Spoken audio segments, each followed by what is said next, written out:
नमस्कार दोस्तों, रोहित है। दोस्तों, आज हम लोग जो 71st बीपीएससी है उसमें बहुत लोग आप लोग करंट अफेयर्स को लेकर परेशान हैं कि करंट अफेयर्स कैसे करें, क्या करें। अच्छा ये होगा कि पहले हम लोग एनालिसिस करें कि बीपीएससी पूछता कहां से है। अगर हम और आप एनालिसिस ही नहीं अच्छे से करेंगे और प्रॉपर सोर्स का ट्रेसिंग नहीं करेंगे तो हम लोग सही डायरेक्शन में नहीं पढ़ेंगे। मालूम चला 500 डेट और थीम है उसको याद करते रह गए, पर ऐसा नहीं है। एक चीज को हमें ध्यान रखना होगा कि जब भी कोई कमीशन करंट अफेयर्स का क्वेश्चन बना रहा है उसके सोर्स बहुत क्लियर होंगे। वो गवर्नमेंट का सोर्स रखेगा। अगर वो गवर्नमेंट का सोर्स नहीं रखेगा तो बच्चा जब उसको काउंटर देगा तो वो भारी पड़ जाएगा। तो कोशिश होता है कि गवर्नमेंट स्रोत रहे, उसको वो फॉलो करता है। तो पहला जो गवर्नमेंट सोर्स है वो बहुत इंपॉर्टेंट है, प्रेस इंफॉर्मेशन ब्यूरो। भारत सरकार हो या बिहार सरकार हो, उसके पास एक डिपार्टमेंट ही है। वो इन चीजों का जहां पर भी कोई इवेंट हो रहा है, प्राइम मिनिस्टर जा रहे हैं, प्रेसिडेंट का विजिट हो रहा है, उसको डेली बेसिस पे अपडेट करता है। तो ये जो सोर्स है, चूंकि गवर्नमेंट का सोर्स है, ये ऑथेंटिक सोर्स है। दूसरी बात, अगर कुछ अखबार को आप देखेंगे, द हिंदू है, इंडियन एक्सप्रेस है, फिर आप देखेंगे कि हिंदी में दैनिक जागरण है, राष्ट्रीय संस्करण है, जनसत्ता है, ये वो अखबार हैं जो इंपॉर्टेंट एनालिसिस को कवर करते हैं। तो आप बोलेंगे कि ये मास्टर जो तुम बोल रहा है हम कैसे बात मान ले। मेरी बात मत मानो, हम अभी उसको जस्टिफाई करने की कोशिश करेंगे। फिर वीडियो के अंत में जो इंपॉर्टेंट थीम जो तुमको करने चाहिए उस पर हम पहुंचेंगे और तुमको हम दिखाएंगे कि जो क्वेश्चंस होते हैं यहीं से क्यों पूछे जाते हैं। तो तुम बोलोगे कि मास्टर जो तुम बोल रहे हो हम कैसे बात माने। जो पुराने लोग हैं इस चीज की पुष्टि करेंगे कि 70वीं बीपीएससी में हमारा 85% स्ट्राइक रेट था। ऑन रिकॉर्ड बोल रहे हैं 85%, यूट्यूब पर बोल रहे हैं। अगर जो पुराने वाले लोग हैं, अगर ये झूठ होगा तो नीचे गाली लिखना स्टार्ट करेंगे, तुम झूठ बोल रहे हो। 85% स्ट्राइक रेट था बिहार करंट अफेयर्स। और वो तो ऐसा नहीं था कि हम बहुत कुछ तोप कर दिए थे। बाकी लोगों का भी मैगजीन्स वगैरह का होगा, उसमें कोई दो राय नहीं है। पर मसला ये है कि अगर आप इंपॉर्टेंट सोर्स को ट्रेस कर लेंगे कि वो कहां से क्वेश्चन पूछता है तो हम लोगों के लिए आसान होगा। तुम्हारे जहन में क्वेश्चन आएगा कि ज्ञान की बहुत बात हुई, दिखाओ पहले हमको। जैसे उदाहरण के तौर पर हम तुमको बोल रहे हैं कि शेख अहमद अब्दुल्ला अल अहमद अल सब was appointed as the new prime minister of the which country in अप्रैल 2024। मेरे दोस्त, ये कोई क्वेश्चन बहुत हाई फाई क्वेश्चन नहीं है। बहुत मैगजीन्स पे भी अवेलेबल होगा, जो भी रेप्यूटेड मैगजीन्स होगा वहां पर भी अवेलेबल होगा। पर हमें यह पता होना चाहिए कि क्या पढ़ना है, क्या छोड़ना है, क्योंकि मैगजीन्स में तो बहुत कुछ होगा, बीसीडब्ल्यू के भी मैगजीन्स में बहुत कुछ होगा। अगर आप देखेंगे तो ये पूरा न्यूज द हिंदू में कवर्ड था, इंडियन एक्सप्रेस में कवर्ड था, पीआईबी में कवर्ड था क्योंकि प्राइम मिनिस्टर का विजिट भी वहां पर होता है। और अगर आप देखेंगे तो दैनिक जागरण और जनसत्ता में भी कवर्ड था कि कुवैत नेम्स अहमद अब्दुल्ला अल अहमद अल सब एज द प्राइम मिनिस्टर। तो ये जो इंपॉर्टेंट प्राइम मिनिस्टर्स है, जो नया नया अपॉइंटमेंट हुआ है, वो हमारे लिए बहुत इंपॉर्टेंट हो जाता है। उदाहरण के तौर पर जैसे सलीम सलेह अभी यमन के प्राइम मिनिस्टर बने हैं। यह बहुत इंपॉर्टेंट है, यमन में तख्ता पलट चल रहा है। अगर आप देखेंगे तो लॉरेंस ओंग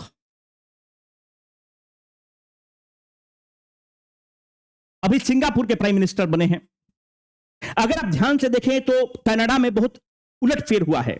वहां के वित्त मंत्री मार्क कार्ने, ट्रूडो को हटाया गया और कनाडा में मार्क कार्ने को प्राइम मिनिस्टर बनाया गया। सनद रहे कि इसी में अनीता आनंद जो भारतीय मूल की हैं उनको फॉरेन मिनिस्टर बनाया गया है। अनीता आनंद को, अनीता आनंद हिंदू धर्म को फॉलो करने वाली पहला विमेन है। It is an important question. और तो त्रिनिदाद एंड टोबैगो में तुम देखोगे तो कमला सुशीला प्रसाद इंडियन डिसेंट के हैं।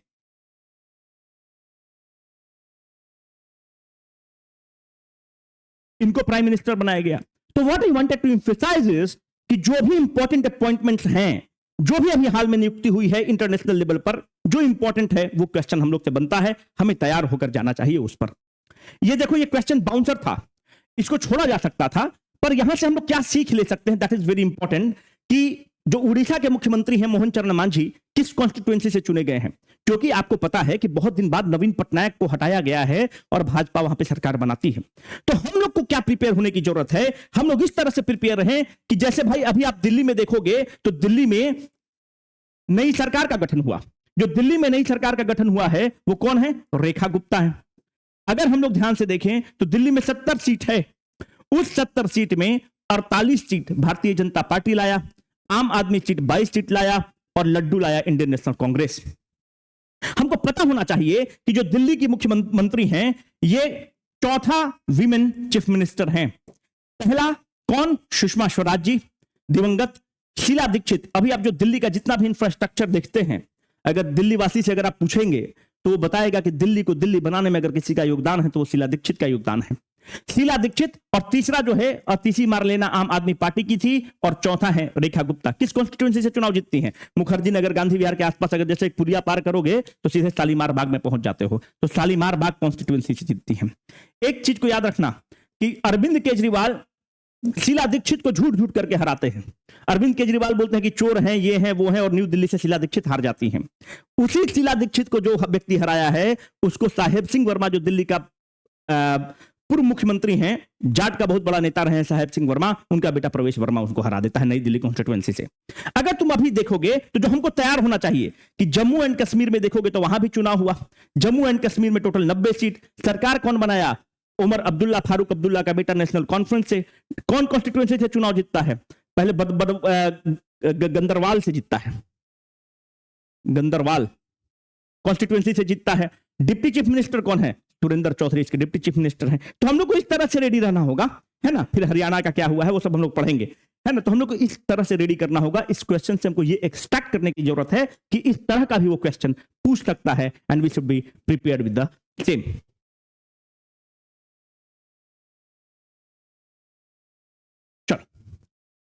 Where was the top leader of the Hamas? आपको पता होगा कि जो इजराइल हमास युद्ध हो रहा है वो बहुत इंपॉर्टेंट था, और ये न्यूज ऑल प्रोमिनेंट अखबार में कवर हुआ है, हिंदू में कवर हुआ, इंडियन एक्सप्रेस में कवर हुआ, सारे जगह कवर हुआ। अभी आप देखेंगे कि ऑपरेशन सिंदूर बहुत इंपॉर्टेंट है। तो ऑपरेशन सिंदूर के बारे में आपको इन एंड आउट होना चाहिए कि अगर भारत ऑपरेशन सिंदूर लॉन्च करता है तो पाकिस्तान भी एक ऑपरेशन लॉन्च करता है, उस ऑपरेशन का क्या नाम है? हमने आपके टेस्ट में क्वेश्चन भी दिया था। तो इस तरह से जो भी इंपॉर्टेंट युद्ध चल रहे हैं, ऑपरेशन चल रहे हैं, वो क्वेश्चन पूछता है। जो इंपॉर्टेंट फिगर्स है उस पर क्वेश्चन पूछता है। आप यहां पर देखिए, after remaining neutral for almost 200 years, NATO से क्वेश्चन पूछता है, क्योंकि नाटो बहुत इंपॉर्टेंट संस्थान है और लगातार न्यूज में था। आप देखिए कि Sweden officially joins NATO after completing its accession. What I wanted to emphasize is कि अगर हमको ट्रेस करना है तो प्रेस इंफॉर्मेशन ब्यूरो को ट्रेस करेंगे, द हिंदू को हमें कवर करना होगा, इंडियन एक्सप्रेस का एक्सप्लेन्ड पन्ना आता है उसको कवर करना होगा, इन अंग्रेजी अखबार की जगह आप जनसत्ता या राष्ट्रीय संस्करण जागरण को भी कवर करेंगे। अगर आप नेटो के बारे में देखेंगे तो नेटो से वो क्वेश्चन पूछता है। नेटो 1949 में आता है। किस ट्रीटी से आता है? वाशिंगटन ट्रीटी से आता है। कितना मेंबर्स हैं? 32 मेंबर है। सनद रहे कि यहां पर एक आर्टिकल 5 का क्लॉज है। व्हाट इज दिस आर्टिकल 5 का क्लॉज? आर्टिकल 5 जो कहता है वो कलेक्टिव डिफेंस की बात करता है। मतलब अगर तुम एक भी देश पर अटैक किए, it will be considered as attack on all the 32 members and they will collectively attack you. Article 5 को कभी इन्वोक किया गया है क्या? हां, जब 9/11 हुआ था तो पहली बार आर्टिकल 5 को इन्वोक किया गया था। तो अगला क्वेश्चन आपसे बनता है कि इसका हेडक्वार्टर कहां है? तो ब्रुसेल्स में इसका हेडक्वार्टर है। तो अभी इसका सेक्रेटरी जनरल कोई होगा? ऐसा तो नहीं कि प्राइम मिनिस्टर अमेरिका का लीड कर रहा होगा, राष्ट्रपति अमेरिका का लीड कर रहा होगा, ऐसा तो नहीं है। तो कौन इसको हिट कर रहा है? सेक्रेटरी जनरल हिट करता है, जिसका नाम है मार्क रूटी। याद रखना कि जो भी इंपॉर्टेंट अपॉइंटमेंट्स है हमें उसको रेडी रखना होगा, इंटरनेशनल ऑर्गेनाइजेशन से हमको रेडी रखना होगा। आप ध्यान से देखो, जहां भी कोई भी इंपॉर्टेंट समिट होगा, नैम का समिट हो, G20 का समिट हो, G7 हो, ब्रिक्स हो, जो भी इंपॉर्टेंट शंघाई कॉर्पोरेशन और शंघाई SCO हो, जो भी इंपॉर्टेंट ऑर्गेनाइजेशन है, कौन उसका चेयरमैनशिप है, कहां हो रहा है, वो आपसे पूछता ही पूछता है। ब्रिक्स पर स्पेशल फोकस होना चाहिए क्योंकि भारत उसका लीडर है, one of the important members है। आपको पता होना चाहिए अफ्रीकन यूनियन का कब हो रहा है, कैसे हो रहा है। ये क्वेश्चन इंपॉर्टेंट थीम है जहां से क्वेश्चन पूछता है। जो भी इंपॉर्टेंट WTO का मीटिंग हो रहा है, COP का मीटिंग हो रहा है, CBD का मीटिंग हो रहा है, ये बहुत इंपॉर्टेंट थीम है जहां से वो क्वेश्चन पूछता है। India pushes for the WTO banking for the developing Nations, क्योंकि WTO में इंडिया लीड कर रहा था। जो भी थर्ड वर्ल्ड कंट्री है उसका लीडर भारत था, नैम में भारत उसका लीडर है। तो जो भी इंपॉर्टेंट थीम अगर PIB कवर कर रहा है हमें उसको कवर करना होगा, क्योंकि क्वेश्चन डायरेक्टली यहीं से वो पिक करता है। अगर आप देखेंगे तो in June 2024 which city was named as India's first, तो यहां से एक थीम निकल रहा है कि भारत में जो भी फर्स्ट होगा हमें करना है, वर्ल्ड में जो भी फर्स्ट होगा उसको हमको करना है। इसका मतलब कि इंडिया फर्स्ट और वर्ल्ड फर्स्ट जहां आएगा हमें फटाक से वहां पर रुकना है, उस पर फोकस बढ़ाना है, उसको ग्रास्प करना है, क्योंकि वहां से वो क्वेश्चन पूछता है। ये क्वेश्चन खूब कवर्ड था हिंदू में, एक्सप्रेस में तो एक्सप्लेन पन्ना में खूब बड़ा इस पर आर्टिकल आया था। आप अगर ध्यान से देखेंगे तो वही क्वेश्चन को सिमिलर यहां पे 70वीं में रिपीट करता है। Which are the following centres in the Bihar? जो भी बिहार बजट आपको करना पड़ेगा। यूनियन बजट में जो भी बिहार संबंधित जिक्र है उस पर आपको फोकस करना पड़ेगा। मानते हैं कि अगर स्पेशल इकोनॉमिक जोन का डेवलपमेंट हो रहा है तो कहां कहां हो रहा है हमको पता होना चाहिए। तो Bihar budget, Bihar economic survey एकदम फिंगर टिप्स पे होना चाहिए। Union budget, union economic survey उतना इंपॉर्टेंट नहीं, जो उसमें बिहार संबंधित जानकारी है, अगर उसको आप कवर कर लेंगे तो काफी हो जाएगा।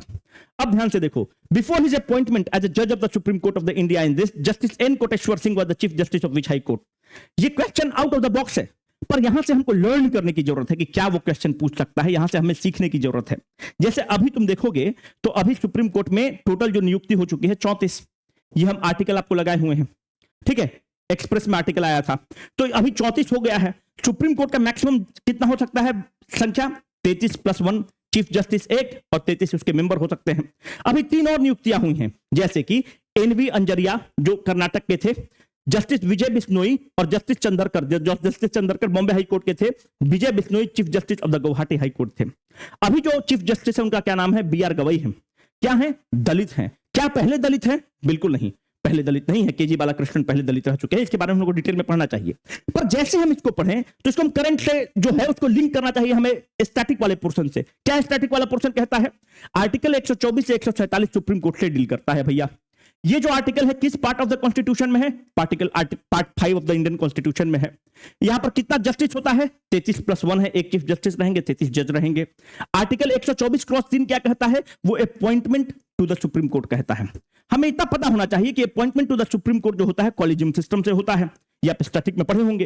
पर 124(3) कहता है, क्यों हम ये इंपॉर्टेंट है 124(3) इसलिए इंपॉर्टेंट है कि सारे लोग हाईकोर्ट से प्रमोट होकर आ रहे हैं। वी नीड टू अंडरस्टैंड कि कैसे लोग हाईकोर्ट से प्रमोट होकर आता है। क्या वकील हाईकोर्ट से प्रमोट होकर आ सकता है? बिल्कुल आ सकता है। कैसे आ सकता है अभी आपको हम बताते हैं। अगर कोई भी व्यक्ति 5 साल तक हाईकोर्ट का जज रहा है वो सुप्रीम कोर्ट में जा सकता है। अगर वो हाईकोर्ट का वकील रहा है 10 साल फिर भी सुप्रीम कोर्ट में जा सकता है। अगर कोई लीगल एक्सपर्ट राष्ट्रपति के नजर में है तो वो भी सुप्रीम कोर्ट में डायरेक्टली जा सकता है। याद रखना कि लीगल एक्सपर्ट, जैसे आप बोलेंगे कैसे, जैसे अगर इंडियन एक्सप्रेस में देखो तो फैजान मुस्तफा लिखते हैं। फैजान मुस्तफा क्या कोई सुप्रीम कोर्ट के जज से कमजोर आदमी है? वाइस चांसलर नालसर कर रहा है, फैजान मुस्तफा जो लिख देगा बढ़िया बढ़िया सुप्रीम कोर्ट का जज को बैठ कर उसको पढ़ना पड़ेगा। तो फैजान मुस्तफा क्या सुप्रीम कोर्ट का जज बन सकता है? बिल्कुल बन सकता है, because he falls in the legal expert category and the president has the right to nominate और appoint the people like Faizan Mustafa to the supreme court. तो ऐसे लोग सुप्रीम कोर्ट में जा सकते हैं। बात समझ में आ रही है आपको? तो हमें यह चीज पता होना चाहिए। जैसे तुम देखोगे आर्टिकल 143 अभी बहुत न्यूज में चला था, तो हमें पता होना चाहिए article 143 of the Indian constitution क्या है। जैसे अभी आपको पता होगा कि तमिलनाडु गवर्नर और सुप्रीम कोर्ट में युद्ध हुआ। युद्ध इन द सेंस हुआ कि तमिलनाडु गवर्नर ने बहुत सारे बिल्स को फंसा कर रखा था। सुप्रीम कोर्ट ने टाइमलाइन घोषित कर दिया कि इतने टाइम में तुमको करना होगा। तो वो क्या है हम लोग आगे पढ़ेंगे। पर एक चीज तो स्पष्ट हो गया कि जैसे सुप्रीम कोर्ट ने टाइम बाउंड किया, तमिलनाडु गवर्नर किस आर्टिकल के तहत करता है? Article 142 of the Indian constitution के तहत करता है। Article 142 of the Indian constitution कहता है कि सुप्रीम कोर्ट किसी भी फील्ड में कानून बना सकता है, हस्तक्षेप कर सकता है फॉर द प्रॉपर न्याय। हमको अगर न्याय देने के लिए अगर लगता है कि हमको न्याय देने की जरूरत है तो सुप्रीम कोर्ट कुछ भी कर सकता है। तो article 142 of the Indian constitution it grants the supreme Court the power to pass any order to secure the complete justice. हमको अगर सुप्रीम कोर्ट को लगता है कि हमको न्याय करने की जरूरत है तो आर्टिकल 142 का इस्तेमाल करेगा। वो एक तरह से ब्रह्मास्त्र है और किसी भी फील्ड में हस्तक्षेप करके हमको न्याय दिला सकता है। Article 143 of the Indian constitution बहुत इंपॉर्टेंट है, क्योंकि जैसे सुप्रीम कोर्ट ने तमिलनाडु गवर्नर पर नियम मान दिया कि आपको इतने दिन में बिल वापस करना है, इतने दिन में ये करना है वो करना है, 2 मिनट के अंदर राष्ट्रपति महोदय ने उसको वापस किया और बोला कि आर्टिकल 143 हम इन्वोक करते हैं और हमको तुम एडवाइस करो। Article 143 of the Indian constitution क्या है?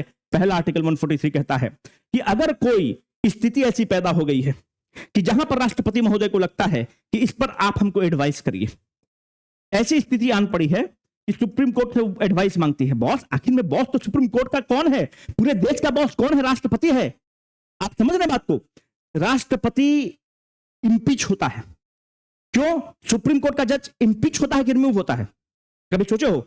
सुप्रीम कोर्ट का जज इंपीच होगा कि रिमूव होगा? सुप्रीम कोर्ट का जज इंपीच नहीं होगा, सुप्रीम कोर्ट का जज रिमूव होगा। रिमूव क्यों होगा? सुप्रीम कोर्ट के जज की नियुक्ति कौन करता है? राष्ट्रपति करता है। 2 मिनट के अंदर कान पकड़ के बोलेगा हटिए, तो आप बोलेंगे नहीं नहीं ऐसे थोड़ी होता है, ऐसा बात थोड़ी होता है। हां, सुप्रीम कोर्ट का जज is removed through the process of the impeachment. He is removed through the process of the impeachment. पर रिमूव होता है। रिमूव कौन करेगा? जो व्यक्ति आपको अपॉइंट किया है। तो अपॉइंट कौन किया है? राष्ट्रपति अपॉइंट किया है, तो बॉस राष्ट्रपति है। राष्ट्रपति आपको रिमूव करेगा through the process of the impeachment. और अगर हमको राष्ट्रपति को हटाना तो राष्ट्रपति को तो कोई नॉमिनेट नहीं करता, राष्ट्रपति is impeached, he is not removed. देखो छोटा वर्ड है पर कंसेप्चुअल अंडरस्टैंडिंग पता होना चाहिए। राष्ट्रपति इज रिमूव्ड, नो, राष्ट्रपति इज इम्पीच्ड। जो भी जज हैं they are removed by the president through the process of the impeachment. Removed word है कि हमने तुमको अपॉइंट किया है, हमें पावर है कि तुमको निकाल सकते हैं। वो प्रोसेस कुछ और हो सकता है, पर राष्ट्रपति बॉस है। राष्ट्रपति को कौन नियुक्त करता है? कोई नहीं नियुक्त करता है। सीएजी कैसे होता है? Under the stamp and the seal of the राष्ट्रपति। सीएजी इज इम्पीच्ड और रिमूव्ड, सीएजी इज रिमूव्ड। क्यों? राष्ट्रपति उसको अपॉइंट करता है।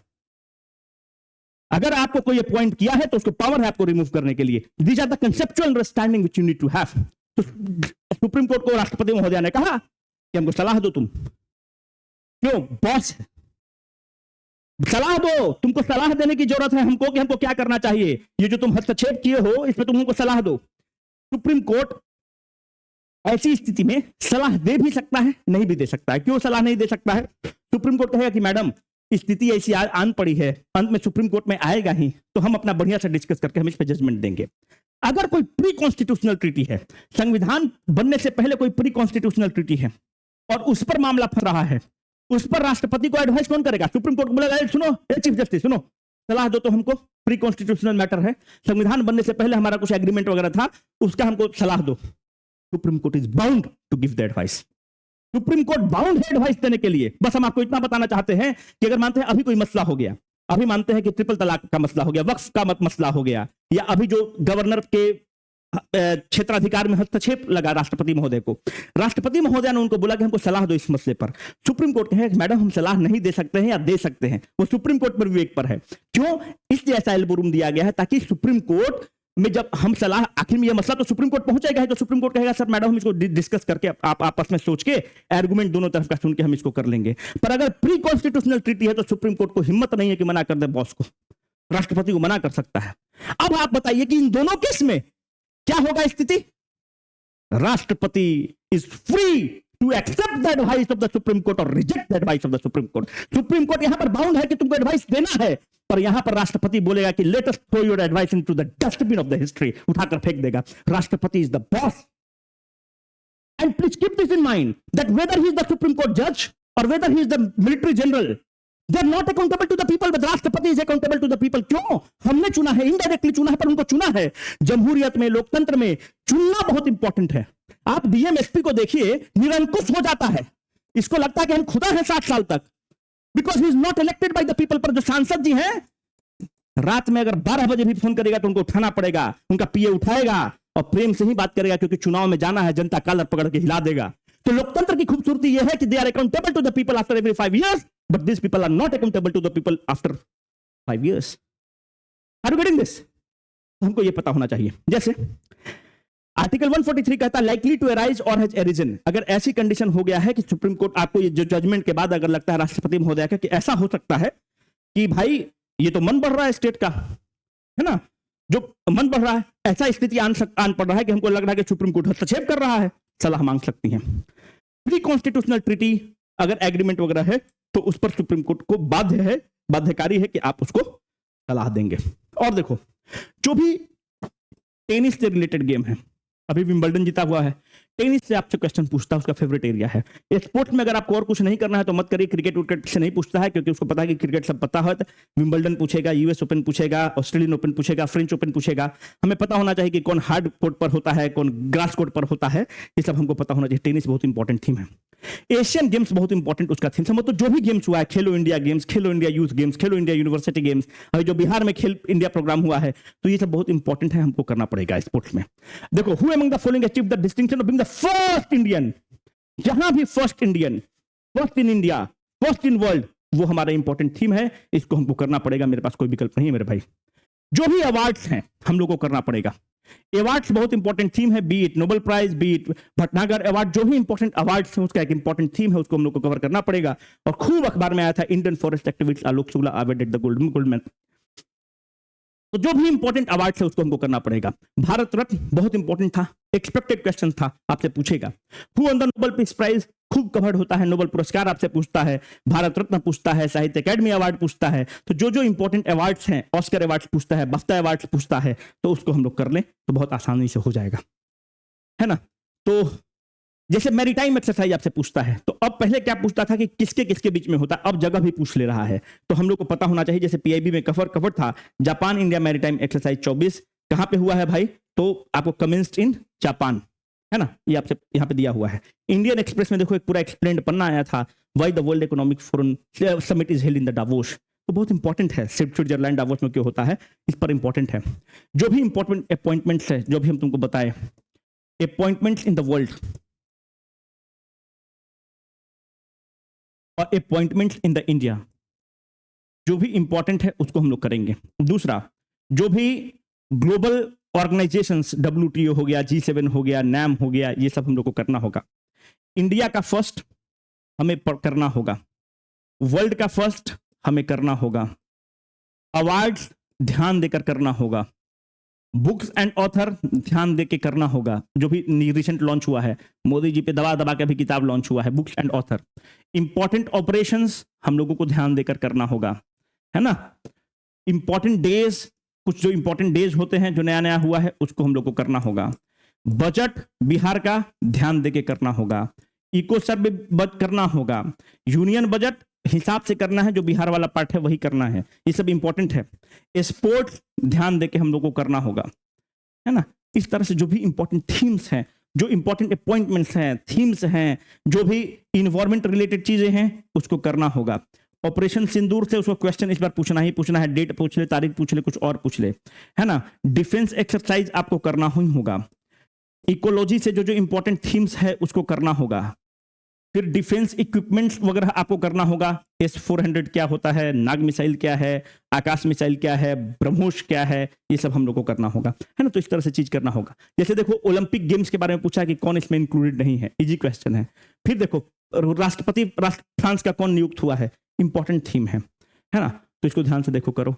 फिर देखो इंपॉर्टेंट अपॉइंटमेंट जो तुमको बताया, इसरो का आपसे पूछ रहा है तो आपको पता होना चाहिए कि DRDO का कौन बना हुआ है ना। ये सब जो इंपॉर्टेंट थीम्स हैं, DGBSF कौन रहा है, अभी प्राइम मिनिस्टर का सलाहकार समिति, आर्थिक सलाहकार समिति का अध्यक्ष कौन है, विवेक देबरॉय है कि एस महेंद्र देव बन गए हैं।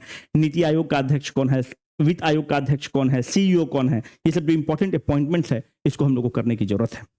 अब हम लोग क्या कर रहे हैं कि हम लोग ऐसा किए हैं कि भाई बहुत लोग, आप लोग, हमको करंट अफेयर्स बैच लाने का कोई भी इरादा नहीं था, है ना, क्योंकि अभी हम लोग एक प्रीलिम्स स्प्रिंट स्टार्ट कर रहे हैं। प्रीलिम्स स्प्रिंट में क्या है कि एक नया प्रयोग होगा, और ये बेसिकली हम अपने फाउंडेशन और अमोघ बैच के लिए ला रहे थे। तो फाउंडेशन और अमोघ बैच के लिए इस पर हम बाद में डिस्कस करेंगे, पर जो कल टेस्ट सेंटर पर गए तो आप लोगों का लगातार डिमांड था कि इस पर करिए करिए करिए, हेल्प डेस्क भी बैठा हुआ है। तो अब देखिए हम लोग करंट अफेयर्स का बैच ला रहे हैं। जो नए लोग हैं आपको अतिशयोक्ति लगेगा, पर पिछली बार 85% स्ट्राइक रेट था, और ऑन रिकॉर्ड आज बोल रहे हैं, नहीं तो नए पुराने लोग कमेंट करके गाली दे, है ना, वो भी मर रहे हैं इसके लिए। 85% स्ट्राइक रेट था, क्योंकि हम लोगों ने एनालिसिस ऐसा ही किया था। तो क्या हम ही लोग ने अकेला ऐसा किया? नहीं, बहुत सारे मैगजीन्स का भी क्वेश्चन लड़ा होगा, उसमें कोई दिक्कत नहीं है। बहुत सारे मैगजीन्स हैं जो अच्छे भी हैं। BCW का भी मैगजीन आएगा, अच्छा लगे तो लीजिए, नहीं तो जिसका XYZ आपका मन है उसको आप लीजिएगा। हमने इसमें क्या किया है, हमने जितना PIB है 1 साल का उसको खंगाल दिया है, द हिंदू को खंगाल दिए हैं, इंडियन एक्सप्रेस का एक्सप्लेन्ड पन्ना पूरा खंगाले हुए हैं। ठीक है, तो आप बोलेंगे कैसे हम माने? जैसे उदाहरण के तौर पर देखो, ये सारा अभी हम स्लाइड्स हम ही खुद ही बैठ के बनाए हैं, जो भी अपॉइंटमेंट हुआ है इसमें सारा जैसे वहां पे उठाए हुए हैं। जो आपका न्यूज ईयर पे कवर्ड होता है उसको कर लिए हैं, जितने बुक्स हैं उसको हम सारा लेकर आपको बना दिए हैं। ठीक है,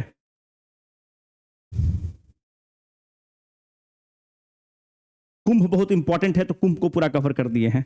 लद्दाख वगैरह जितना भी, जैसे आप PIB देखो पूरा PIB से उठाए हुए हैं इसको। ठीक है, एक्सप्लेन पन्ना इंडियन एक्सप्रेस से इसको उठा लिए हैं।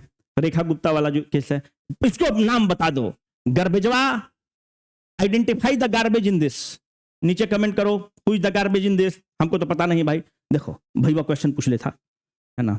तो कहने का मतलब है कि हम लोगों ने इसको पूरा कवर कर दिया है इंडियन एक्सप्रेस से। अभी थोड़ा सा हमको और टाइम लगेगा, पर 16 तारीख से इसको कोर्स को हम स्टार्ट कर रहे हैं। पर इस बार स्ट्राइक रेट ज्यादा रखेंगे, है ना। BCW को सिनोनिमस कर देंगे करंट अफेयर्स से, हम लोग कोशिश यही है पूरा टीम का। तो इस बार 95% स्ट्राइक रेट हम लोग हिट करेंगे। तो कंप्लीटली अगर आप देखेंगे तो पूरा PIB कवर्ड रहेगा, द हिंदू कवर्ड रहेगा, इंडियन एक्सप्रेस कवर्ड रहेगा। तो होगा कि कब से आप स्टार्ट करेंगे, तो हमको थोड़ा सा बचा हुआ है, तो 16 तारीख से स्टार्ट हो रहा है। क्यों 16 से? हम कल से भी स्टार्ट कर सकते हैं, पर जितने लोग हैं इनरोल हो जाए तो एक बार ओरिएंटेशन सेशन ले लेंगे तो हमारे लिए सहूलियत होगा। 16 तारीख से स्टार्ट कर रहे हैं। क्या होगा? तो भाई बोलते हम हिंदी में हैं, लिखते इंग्लिश में हैं, नोट्स हम आपको देंगे। पिछली बार भी हम नोट्स दिए थे और बहुत आप लोगों को पसंद भी आया था। नोट्स हिंदी और इंग्लिश दोनों में रहेगा। आप नोट्स अपने पास रखेंगे। लेक्चर के 2 दिन बाद अभी हम नोट्स दे पाएंगे क्योंकि उसको भी हमको रिफाइन करना है। तो नोट्स आपको हिंदी और इंग्लिश का देंगे। नोट्स आपके पास रहेगा तो आपके लिए रिवीजन करने के लिए बहुत अच्छा रहेगा।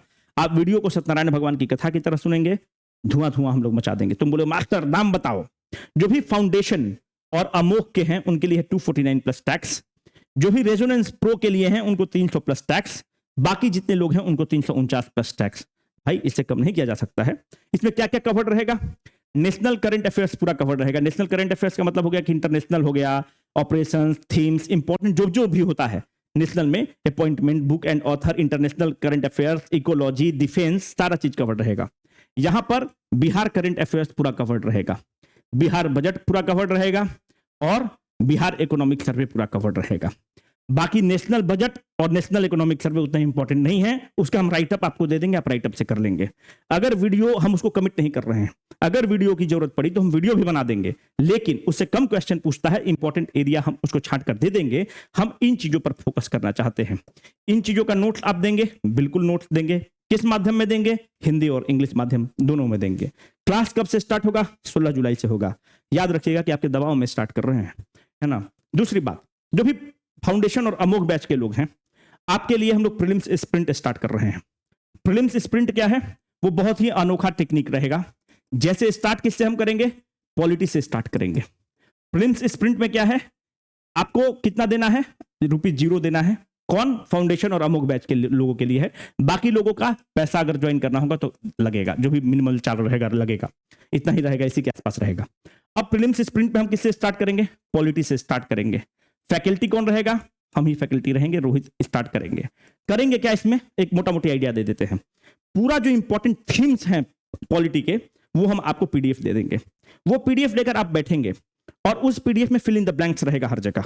मानते हैं कि संविधान सभा के पहली बैठक कब, ऑब्जेक्टिव रिजोल्यूशन कब प्रस्तुत हुआ, कौन उसके इंटरिम अध्यक्ष, जो इंपॉर्टेंट थीम है बीपीएससी का पूछता है, कितने दिन में बना, 26 जनवरी को क्या होता है, कब संविधान प्रीएम्बल एडॉप्ट होता है, पार्ट ऑफ द कॉन्स्टिट्यूशन है कि नहीं है, कौन कौन से केस उससे एसोसिएटेड हैं। तो हम आपको एक माइंड मैप बना के दे देंगे जिसमें जगह खाली रहेगा।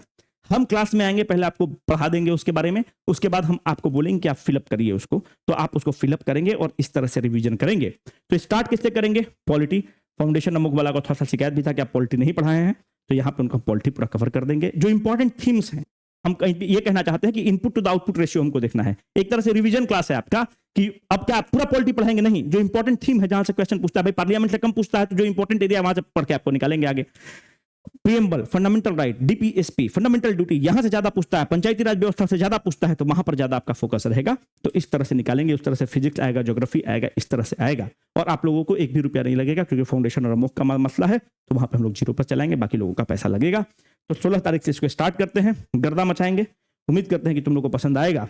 स्लाइड्स वगैरह देख लो, बना दिए हैं, है ना। थोड़ा सा इसको और रिफाइन कर देते हैं तो तुम लोग एकदम रेडी रहोगे धुआं धुआं मचाने के लिए, ठीक है। तो सारा चीज कवर्ड है, सारा पीआईबी से कवर कर लिए हैं, ठीक है। तो उम्मीद करते हैं जितने ऑपरेशंस हैं उसको यहाँ पर हम लोग कवर करेंगे। उम्मीद करते हैं कि तुम लोग को पसंद आया होगा। और वीडियो के एंड में लिंक अवेलेबल होगा, टेलीग्राम लिंक, वहां से जाके कर सकते हो। कोई भी दिक्कत तुम लोग को होगा तो इस नंबर पे कांटेक्ट कर लेना, हम लोग हेल्प करेंगे आपको।